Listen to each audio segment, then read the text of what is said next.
పెట్టుబడుల అవగాహనపై రేవంత్ మరియు గిరిబాబు గారు కండక్ట్ చేసే వెబినార్ కోసం ఈ నెంబర్కి కాల్ చేయండి.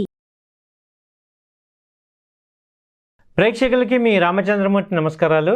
ఇవాళ ఈ వీడియోలో మనం ఐపీఓస్ ఈ వారంలో చాలా ఐపీఓస్ వస్తున్నాయి. దాదాపు 10 రకాల ఐపీఓస్ వస్తున్నాయి. వాటి గురించి మనం తెలుసుకుందాం. అసలు బేసిక్గా ఐపీఓకి, సెకండరీ మార్కెట్కి, స్టాక్ ఎక్స్చేంజ్కి తేడా ఏంటి అని చూస్తే, మనం జనరల్గా డీమ్యాట్ అకౌంట్ ఓపెన్ చేసి బీఎస్సీలో కానీ ఎన్ఎస్సీలో కానీ మనం షేర్లన్నీ కూడా ట్రేడింగ్ చేస్తుంటాం లేదా ఇన్వెస్ట్ చేస్తుంటాం. వాటిని సెకండరీ మార్కెట్ అంటాం. అంటే ఆల్రెడీ లిస్ట్ అయిన కంపెనీలని వాళ్ళు ముదుపర్లందరూ కూడా షేర్లు ఎక్స్చేంజ్ చేసుకుంటారు ఎక్స్చేంజ్ ద్వారా. దాన్ని సెకండరీ మార్కెట్ అని మనం బీఎస్సీ ఎన్ఎస్సీ ద్వారా చేస్తుంటాం.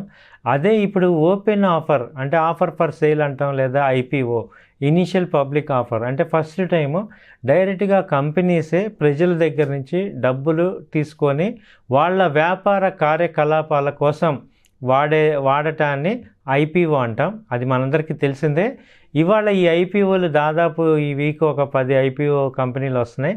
వాటి గురించి ఒకసారి మనం తెలుసుకుందాం. వాటిల్లో ఏంటంటే వ్రజ్ ఐరన్ అండ్ స్టీల్, ఇది ఛత్తీస్గఢ్ ప్రధాన కేంద్రంగా sponge iron, MS billets, TMT bars ఇలాంటివి తయారు చేసే కంపెనీ ఇది.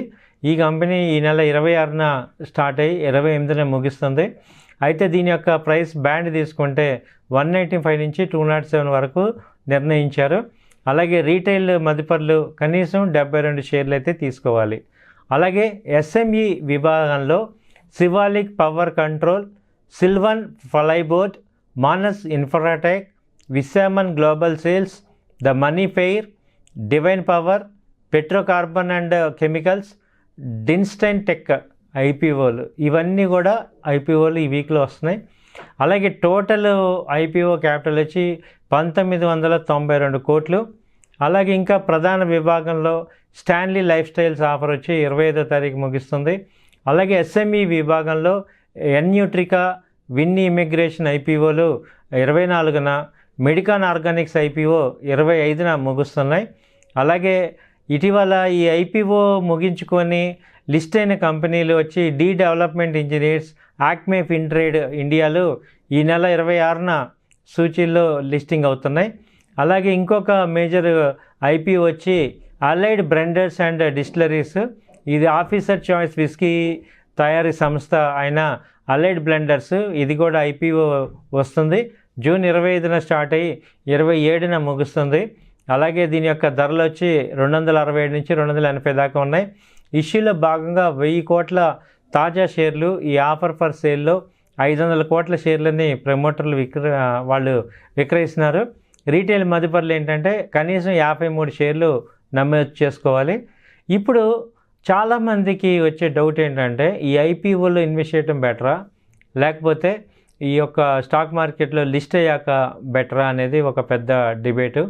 అయితే ఏంటంటే ఈ కంపెనీని ఐపీఓలో కనుక మనం ఇన్వెస్ట్ చేయాలి అంటే ఏమేమి చూసుకోవాలి అంటే, రైట్ కంపెనీలో కనుక మనకి ఇన్వెస్ట్ చేస్తే అది ఫర్ ఎవర్ కింద ఉంచుకోవచ్చు. అంటే మీరు మినిమమ్ లాస్ట్ 5 ఇయర్స్ కనుక ఆ కంపెనీ యొక్క ప్రాఫిట్ అండ్ లాస్ స్టేట్మెంట్ కానీ బ్యాలెన్స్ షీట్ కానీ చూసుకుంటే, ఆ కంపెనీ కనుక లాస్ట్ 5 ఇయర్స్ నుంచి కూడా కన్సిస్టెంట్గా పెర్ఫామ్ చేసి ప్రాఫిట్స్ ఇస్తున్నప్పుడు మీరు ఐపీఓలో అప్లై చేయొచ్చు.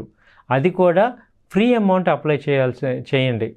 అంటే మనము బారోడ్ చేసి, కొంతమంది ఏంటంటే ఐపీఓలో నెక్స్ట్ లిస్టింగ్ అయినప్పుడు బాగా వస్తుంది కదా అని చెప్పి వీళ్ళ దగ్గర డబ్బులు తీసుకొని బారోడ్ స్ట్రెంగ్త్, అలాగే బ్రోకర్స్ కూడా ఫండింగ్ చేస్తుంటారు. అలాంటివి తీసుకున్నప్పుడు ఒకవేళ లిస్టింగ్లో కరెక్ట్గా కనుక రాకపోయినా, లేకపోతే లిస్టింగ్ ఫెయిల్ అయినా చాలా ఇబ్బంది పడతాం. అలాంటిది కాకుండా ఫ్రీ అమౌంట్ని మీరు ఇన్వెస్ట్ చేసుకోవటం ద్వారా మంచి ప్రాఫిట్స్ అనేవి వస్తాయి. చాలా వరకు ఏంటంటే ఐపీఓలు కొన్ని కంపెనీస్ తీసుకుంటే మనం ఫర్ ఎవర్ కింద కూడా ఉంచుకోవచ్చు. అంటే ఐపీఓలో మనకి అలాట్మెంట్ అయితే ఇక జనరల్గా కంపెనీ పెర్ఫార్మెన్స్ బాగుంటే ఆ కంపెనీ షేరు ఐపీఓ రేట్ కన్నా తక్కువ రాదు. ఎప్పుడు ఎలాంటి కండిషన్లో అంటే అలా ఆ కంపెనీలు కనుక ఫండమెంటల్గా స్ట్రాంగ్గా ఉంటే మాత్రం ఆ కంపెనీలు ఐపీఓలు ఆ ఇష్యూ ప్రైస్ నుంచి, లిస్టింగ్ అయిన మనకి అలాట్మెంట్ ప్రైస్ నుంచి తక్కువ వచ్చే అవకాశాలు తక్కువగా ఉంటాయి. అలాంటివి జరిగినప్పుడు తొందరపడి అమ్మాల్సిన అవసరం లేదు. అంటిల్ అన్లెస్ మీకు ఫైనాన్షియల్గా, అంటే చాలామంది ఏంటంటే ఊరికే రేటు పెరిగింది కదా అని అమ్మేస్తారు. నెక్స్ట్ డే లిస్ట్ అయిపోయింది, ఇది ఓకే 10% పెరిగింది, 20% పెరిగింది, అలాంటిది కూడా అవసరం లేదు. కొంచెం ఫ్రీ అమౌంట్ ఉన్న వాళ్ళు హోల్డ్ చేసుకోవచ్చు. ఎందుకంటే చాలామంది ఇన్వెస్టర్స్కి వెల్త్ క్రియేట్ చేసినంత కూడా ఈ యొక్క ఐపీఓస్ ద్వారానే మంచి వెల్త్ క్రియేట్ అయ్యే అవకాశాలు ఎక్కువ ఉంటాయి. కాబట్టి ఈ జాగ్రత్తలని తీసుకొని ఈ ఐపీఓల గురించి మీరు డెసిషన్ తీసుకోవాల్సిందిగా కోరుచున్నాం. థ్యాంక్ యూ అండి. నమస్తే. పొదుపు పెట్టుబడుల అవగాహనపై రేవంత్ మరియు గిరిబాబు గారు కండక్ట్ చేసే వెబినార్ కోసం ఈ నెంబర్ కి కాల్ చేయండి. సుమన్ టీవీలో మీ పర్సనల్ అండ్ బిజినెస్ ప్రమోషన్స్ కోసం కింది నెంబర్ కి కాంటాక్ట్ చేయండి.